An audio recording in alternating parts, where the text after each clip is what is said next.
lagi nih, ini penyakit sejuta umat yang mungkin Kristal juga kadang-kadang mengeluhkan ya. Ini kalau konsumsi daun bidahong ini membantu mengobati asam urat. Ini fakta atau mitos? Fakta. Banyak fakta, ya. Banyak ya. Kok bisa dokter? Ini kecil-kecil gini manfaatnya banyak sekali sih dokter. Iya, karena ini kan zat aktifnya banyak nih ya. Ada flavonoid, ada steroid, ada alkaloid, ada terpenoid. Nah, kalau untuk asam urat, ini selain tadi pengalaman nenek moyang, pengalaman empirik, juga pengujian praklinik itu menunjukkan si ekstrak binahong ini dia menghambat aktivitas enzim santin oksidase. Nah, itu kan enzim yang sifatnya memetabolisme purin tuh.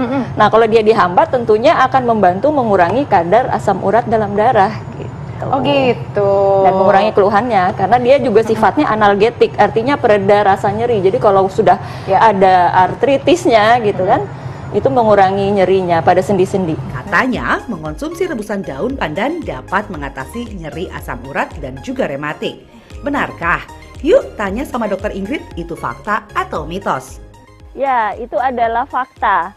Karena daun pandan itu mengandung senyawa-senyawa aktif yang bersifat antioksidan dan bersifat menghambat enzim santin oksidase, sehingga bisa menurunkan kadar asam urat. Selain itu, daun pandan juga bersifat analgetik atau antinosiseptif atau anti nyeri, juga anti peradangan, sehingga nyeri-nyeri yang terjadi karena peningkatan kadar asam urat maupun karena rematik itu bisa dikurangi atau diatasi. Ini daun salam dapat menstabilkan tekanan darah, dok. Fakta atau mitos, dok? Fakta. Wow, fakta. Berarti saya kalau siaran sama Indra Bekti harus banyak-banyak minum ini. Ayo Maaf, dok, saya yang perlu, itu saya yang perlu. Kita ini gimana dok? Kita bikinnya dok? Iya. Jadi kan daun salam itu kenapa bisa menstabilkan tekanan darah? Karena dia selain bersifat antioksidan juga kandungannya itu bersifat merelaksasikan pembuluh darah. Gitu. Aku lumayan tuh tinggi, dok. Nah, ini saya.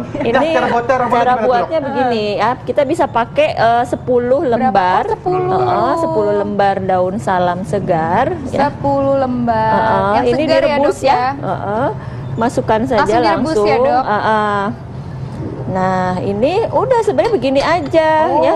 Berapa lama tuh, dok, direbusnya? Jadi ini kan takaran untuk sekali minum. Airnya jadi berapa cangkir? Airnya 2 cangkir. Oh, airnya 2 cangkir. Direbus daun salamnya 10. Hingga tersisa 1 cangkir.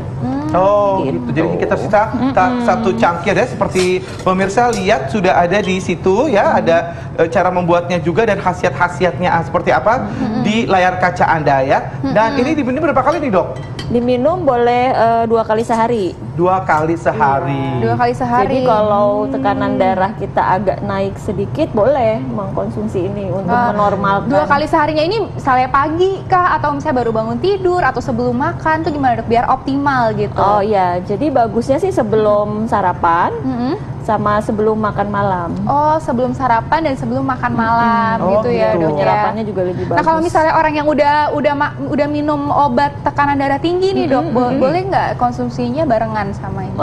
Di jarak 2 jam. Oh, di jarak 2 jam. Misalnya ini kan diminum sebelum sarapan, misalnya jam 6 pagi misalnya, terus langsung sarapan jam 6 pagi, terus baru jam 8 minum obat darah tinggi.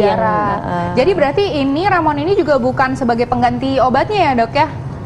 Iya, tetapi memang kalau tekanan darahnya hanya meningkat sedikit, yang ringan saja, sebenarnya salam saja sudah bisa. Udah bisa, oke. Tentunya dengan gaya hidup yang sehat ya. Betul. Oke. Nah, dok, kalau untuk menurunkan kolesterol tinggi, dok, bisa juga nggak nih, dok? Bisa, dengan ramuan yang sama ini. Dengan ramuan yang sama, kolesterol juga bisa? Asam urat, dok? Asam urat, dok? Asam urat juga bisa. Juga bisa. Ya, jadi dia ramuannya sama ramuannya sama ini karena daun salam itu ada senyawa yang menghambat namanya enzim santin oksidase. Itu yang sehingga kadar asam urat dalam darah tuh bisa turun. Wah, berarti dengan satu ramuan bisa khasiatnya beragam gitu ya dari daun salam itu ya. Nah, kalau dikasih jeruk nipis, gula merah mungkin atau madu, dok, supaya apa namanya ada rasanya gitu, dok? Boleh. Oh, boleh ya? Boleh sih, asal kalau kita ada gula darah yang terlalu tinggi ya sebaiknya jangan. Jangan. Oh, Nah, gitu. Kalau gula darahnya jangan malah ya, Dok Kalau ya. yang- Ini udah selesai belum, Dok? Coba deh, Dok, rasanya, Dok. Berapa lama Boleh, ya dok boleh. kayak ini? Ini sih kira-kira 15-30 menit dia udah 15 tersisa sampai 30 setengahnya. menit. Oh, ceritanya ini udah 30 menit ya, Dok? Boleh, tapi 30 menit kemudian.